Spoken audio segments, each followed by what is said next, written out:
Praise lord. అందరూ బాగున్నారా? దేవుని నామానికి స్తోత్రాలు.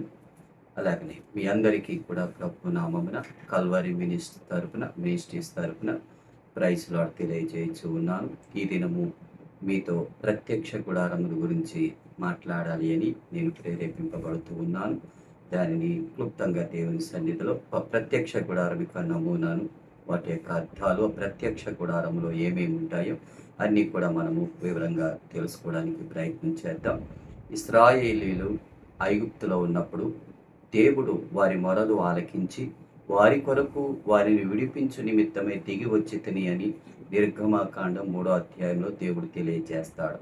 అయితే వారిని ఐగుప్తు నుంచి విడిపించిన నాటి నుంచి దేవుడు వారి విషయంలో వారితో కూడా ఉండి పగలు అగ్నిస్తంభముగాను, రాత్రి అగ్నిస్తంభముగాను, పగలు మేఘస్తంభముగాను ఉండి దేవుడు వారితో కూడా నడిచి ఆ ఇశ్రాయేలును కాపాడువాడు కునుకడు నిద్రపోడు అన్నట్టుగా దేవుడు వారి చుట్టూ ఆవరించి వారిని సురక్షితంగా క్షేమంగా నడిపిస్తూ అరణ్య యాత్రలు వారికి తోడుగా ఉన్నాడు. అయితే కొన్ని దినాలు, కొన్ని సంవత్సరాలు అయిన తర్వాత మోషేతో ప్రభు మాట్లాడతాడు. నేను మీ మధ్యన ఉండాలని నేను అనుకుంటున్నాను, కనుక నా కొరకు ఒక ప్రత్యక్ష గుడారంను కట్టమని మోషేకు దేవుడు తెలియజేసిన విషయాలు మనకి తెలుస్తూ ఉన్నాయి. నిర్గమాకాండం 25వ అధ్యాయం మొదటి 2 వచనాలు, లేదా మనము 7-8 వచనాలు చూసినట్లయితే, అక్కడ దేవుని యొక్క వాక్యము మనకి స్పష్టంగా తేటతెల్లగా 8-9 చూడండి. నేను వారితో నివసించినట్లు వారు నాకు పరిశుద్ధ స్థలమును నిర్మింపవలెను అని మాట్లాడతాడు. మోషేతో ఈ మాటలు చెప్పినప్పుడు మోషే దేవుని మాట విని ఆయనకు ప్రత్యక్ష గుడారమును కట్టడానికి బెసలేలు అనే వ్యక్తిని దేవుడు జ్ఞాపకం చేస్తాడు. ఎందుకంటే అతడు విచిత్రమైన పని గలవాడు, ఎంతో అందంగా తీర్చిదిద్దగలిగి వెండిని, బంగారమును, వెలగల రాళ్లను ప్రతీది కూడా అందంగా చక్కగలిగిన చక్కని నైపుణ్యము కలిగిన వ్యక్తి బెసలేలు. ఆయన ద్వారా ఆ మందిర పనులు, కట్టడాలు జరిగించాలని దేవుడు మోషేతో మాట్లాడతాడు. అయితే మోషే ప్రతి విషయంలో కూడా దేవుడు ఏది చెప్పినా ఆయన నమ్మకంగా దేవుని పని చేయటానికి ఆయన సంసిద్ధంగా ఉంటూ ఉంటాడు. మనం చూసినట్లయితే 31వ అధ్యాయంలో మనము గమనించినట్లయితే 31 లేదా 35వ అధ్యాయంలోనికి రండి. 33వ వచనములో ఇలాగన వ్రాయబడి ఉంది. ఏమంటాడు అంటే, ఇది యెహోవా ఊరు కుమారుడును హూరు మనవుడైన బెసలేలును పేరు పెట్టి పిలిచి విచిత్రమైన పనులను కల్పించుటకును బంగారముతోను, వెండితోను, ఇత్తడితోను పని చేయుటకు, ఇలా ఆ ప్రత్యక్ష గుడారమును పని చేయించటానికి బెసలేలు అనే ఒక పని చేయగలిగిన నేర్పరి గలివాడిని దేవుడు మోషేతో జ్ఞాపకం చేస్తాడు. ఈ ప్రత్యక్ష గుడారము అంటే దేవుడు వారితో ఉండటానికి ఇష్టపడుతూ ఉన్నాడు. ఈ ప్రత్యక్ష గుడారము అది కదులుతున్న మందిరము వంటిది. ఇశ్రాయేలీలు అరణ్య యాత్రలో వాడు యాత్ర చేస్తూ, ప్రయాణాలు చేస్తూ ఉన్నప్పుడు దేవుడు ఎక్కడైతే ఆగమంటాడో అక్కడ ఆగి అక్కడ ఆయనకు ప్రత్యక్ష గుడారము అక్కడ కట్టాలి. అయితే ప్రత్యక్ష గుడారం అనేది ఎలా పడితే అలా కట్టకూడదు. దానికి ఒక నియమం ఉంటుంది, దానికి కొన్ని కొలతలు ఉన్నాయి, దానికి నమూనా దేవుడు ప్రతీది ఏది ఎలా చేయాలో ప్రతీది దేవుడు వారికి చెప్పినప్పుడు దాని ప్రకారమే అవన్నీ కూడా మోషే చూసుకొని అవన్నీ కూడా దగ్గరుండి చేయించేవాడు. ఆ ప్రత్యక్ష గుడారము ఇశ్రాయేలీల మధ్యలో కట్టబడుతూ ఉంది. ఇశ్రాయేలు 12 గోత్రముల వారు కూడా ప్రయాణం చేస్తున్నప్పుడు ఆ ప్రత్యక్ష గుడారము నిర్మాణం నిమిత్తమై వాళ్ళు ఈ ప్రత్యక్ష గుడారము మధ్యలో ఇశ్రాయేలీల మధ్యలో ఉండాలి. దాని చుట్టూ 12 గోత్రముల వారు ఉండాలి అని దేవుడు ఒక నియమమును వారికి ప్రకటన చేస్తాడు. ప్రకటన గ్రంథము 21:3 మనం చూస్తున్నట్లయితే దేవుని నివాసము మనుషులతో కూడా ఉన్నది అంటాడు. ఇప్పుడు దేవుడు మన మధ్యలో ఉండటానికి ప్రత్యక్ష గుడారము కావాలి అని కోరుతూ ఉన్నాడు. ప్రత్యక్ష గుడారము, ఆ గుడారము నీవై ఉన్నావు. ఎందుకంటే మనము వెళ్ళి మందిరాల్లోకి వెళ్ళి ప్రార్థన చేసే మందిరాలు అవి స్థిరమైనవి, కదలి లేని మందిరాలు. కదిలే మందిరాలు మనమే ఆ మందిరమై ఉన్నాం. కనుక ప్రత్యక్ష గుడారము, ప్రతీది కూడా ప్రత్యక్ష గుడారములో ఉన్న వస్తువు కానివ్వండి, దాని నమూనా కానివ్వండి, ప్రత్యక్ష గుడారం యొక్క విషయాలన్నీ కూడా క్రీస్తుని సూచనగా తెలియజేస్తూ ఉన్నాయి. క్రీస్తుని సాదృశ్యంగా ప్రత్యక్ష గుడారము ప్రతీది కూడా మనం క్రీస్తుని గురించే నేర్చుకుంటున్నాం. క్రీస్తు యొక్క ఆ యొక్క ఔన్నత్యాన్ని గురించే ఈ ప్రత్యక్ష గుడారము మనకి నీడగా కనబడుతుందన్న విషయాన్ని మీకు నేను ఈ ఈ మాటల ద్వారా జ్ఞాపకము చేస్తూ ఉన్నాను.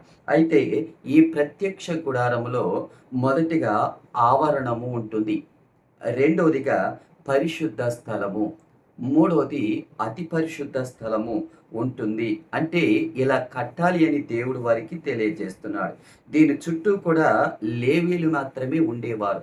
ఈ ఈ ప్రత్యక్ష గుడారము చుట్టూ లేవీలు మాత్రమే ఉండేవారు.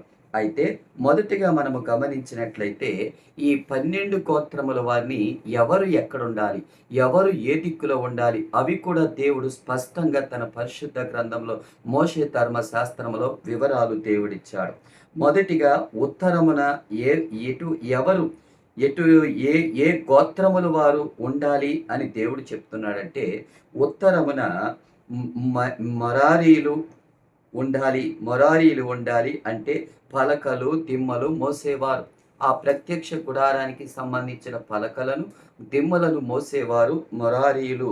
రెండవదిగా పడమరన గెర్షోనీయులు ఉండాలని దేవుడు చెప్పాడు. ఈ గెర్షోనీయులకు అప్పగించిన పని ఏంటంటే ఆ ప్రత్యక్ష గుడారం యొక్క తెరలను మోసే పని వారిదై ఉన్నది. మూడవదిగా దక్షిణమున ఎవరుండాలంటే కహతీయులు ఉండాలి. కహతీయులకు అప్పగించిన పని ఏంటంటే అతి పరిశుద్ధ స్థలములో ఉన్న ఆ వస్తువులు, కర్రల సహాయముతో వాటిని వారు మొయ్యాలి. ఎందుకంటే అతి పరిశుద్ధ స్థలానికి సంబంధించిన ఏ వస్తువు కూడా చేతులతో తాకకూడదు. అది అతి పరిశుద్ధమైనది కనుక వారు కర్రలతో దాన్ని మోసుకొని వెళ్ళాలి అని కహతీయులతో వాళ్ళు దక్షిణాన ఉండాలని దేవుడు చెప్పాడు. నాలుగోదిగా తూర్పు దిక్కున ఎవరుండాలంటే యాజకులు ఉండాలి. మోషే, అహరోను వారి కుమారులు ఉండాలని దేవుడు వీళ్ళు లేవీలు, దేవుని పరిచర్య చేసే లేవీలు. వీళ్ళు తూర్పున ఉండాలని దేవుడు తెలియజేశాడు. ఒకటి ఉత్తరమున మొరారీలు ఉండాలి, పడమరన గెర్షోనీలు ఉండాలి, దక్షిణమున కహతీలు ఉండాలి, తూర్పున మోషే, అహరోను వారి కుమారులు ఉండాలని దేవుడు 4 దిక్కుల ప్రణాళికను దేవుడు వారికి తెలియజేశాడు. ఎందుకంటే ఎవరు ఎక్కడ పడితే అక్కడ ఉండటానికి లేదు. దేవుడు 12 గోత్రాల వారికి కొన్ని పనులు అప్పగించాడు. ఎవరికి ఏ పని అప్పగిస్తే ఆ పనే చేయాలి. ఎందుకంటే కొంతమంది మందసాన్ని మోసేవారు కొంతమంది ఉంటారు, పరిశుద్ధ వస్తువులు మోసేవారు కొంతమంది ఉంటారు, ఆ గుడారానికి సంబంధించిన త్రాళ్లను మోసేవాళ్ళు ఉంటారు, కర్రలను మోసేవారు ఉంటారు, తెరలను మోసేవారు ఉంటారు.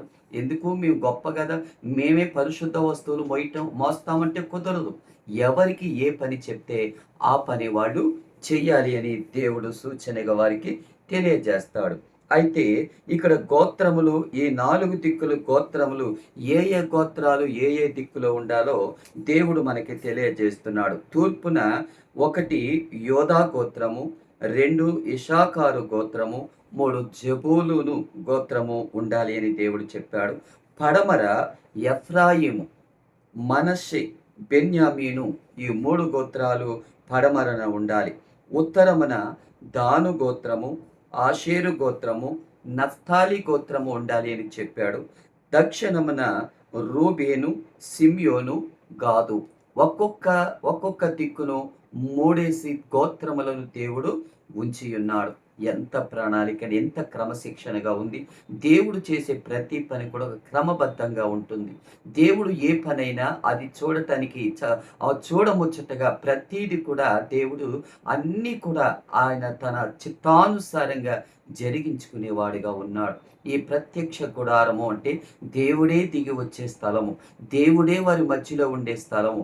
ఆ ప్రత్యక్ష గుడారముకు దేవుడు కొన్ని నియమాలు ఉంచి ఉన్నాడు. ఆ నియమాలను బట్టి 12 గోత్రముల వారు ఆ ప్రత్యక్ష గుడారము విషయంలో వాళ్ళు ప్రవర్తిస్తున్నారన్న విషయాన్ని మీకు తెలియజేయచ్చు ఉన్నాను. ప్రియమైన దేవుని పిల్లలారా, ఇదిగో ఆ ప్రసంగి భక్తుడు జ్ఞాని అయిన సొలొమోను ప్రసంగిలో మాట్లాడతాడు. నీవు దేవుని మందిరములోనికి వెళ్ళినప్పుడు నిన్ను నువ్వు జాగ్రత్తగా చూసుకోమని హెచ్చరిక చేస్తాడు. ఎందుకంటే అది పరిశుద్ధ స్థలం.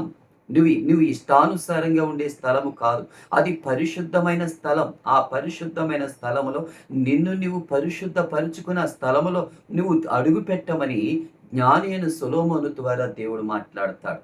మందిరాల్లో ఎలా పడితే అలా ఉండకూడదు. అది దేవుడు దిగి వచ్చిన స్థలము. అది దేవుడు మన మధ్యలో ఉన్న స్థలం అది. ఆయన మన మధ్యలో ఉన్నప్పుడు మన ప్రవర్తన ఎలా ఉంటుంది? ఆ దేవుని మందిరములో మన చూపులు ఎలా ఉంటున్నాయి? దేవుని మందిరములో మన మాట ఎలా ఉంటుంది? ప్రతీది కూడా దేవుడు గమనిస్తున్నాడు. ప్రతీది కూడా దేవుడు నిన్ను చూస్తున్నాడు అని ఈ మాటల ద్వారా మీకు నేను జ్ఞాపకము చేయిచూ ఉన్నాను. కనుక ప్రియమైన దేవుని పిల్లలారా, ఇదంతా కూడా ఇప్పుడు వరకు చెప్పింది ఇదంతా కూడా ప్రత్యక్ష గుడారము, దాని చుట్టూ ఉండవలసిన గోత్రములు, ఏ దిక్కున ఏ గోత్రము ఉండాలో, ఏ గోత్రము వారు ఏ పని చేయాలో అవన్నీ కూడా దేవుడు ఒక నమూనాను, ఒక క్రమమును మోషేకు దేవుడు తెలియజేస్తాడు. అయితే ఆ ప్రత్యక్ష గుడారము ఆ నిర్మాణం చేస్తున్నప్పుడు దానిలో మొదటిగా మనకి కనబడేది ఏమిటంటే ఆవరణము.